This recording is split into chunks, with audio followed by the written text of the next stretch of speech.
গণভোটে বিসমিল্লাহ থাকবে না।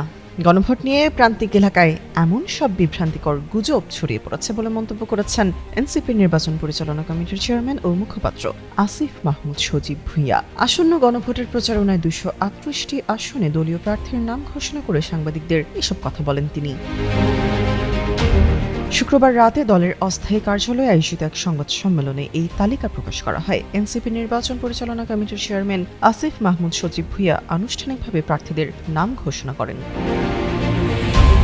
সংবাদ সম্মেলনে আসিফ মাহমুদ সজীব ভুঁইয়া বলেন, গণভোটের পক্ষে জনমত গঠন এবং হ্যাঁ জয়যুক্ত করতে দেশব্যাপী সচেতনতা কর্মসূচি পালন করবে এনসিপি। তার মতে মাঝ পর্যায়ে গণভোট নিয়ে নানা রকম গুজব ছড়িয়ে পড়েছে। এসব বিভ্রান্তি দূর করা এই কর্মসূচির অন্যতম উদ্দেশ্য বলেও জানান তিনি। মুখপাত্র আসিফ মাহমুদ বলেন, প্রান্তিক এলাকায় বিসমিল্লাহ বাদ দেওয়ার মতো ভিত্তিহীন গুজব ছড়ানো হচ্ছে। এসব অপপ্রচার রুখতে এবং প্রতিটি গ্রাম ও অলিতে গলিতে সঠিক বার্তা পৌঁছে দিতে 238টি আসনের মনোনীত প্রার্থীরা সক্রিয় ভূমিকা পালন করবেন।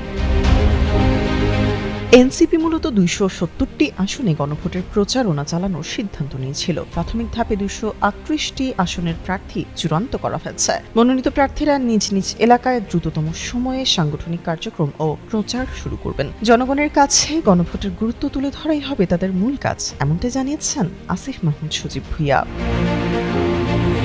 তামান্না তাবাসসুম শ্রেয়া, যুগান্তর নিউজ।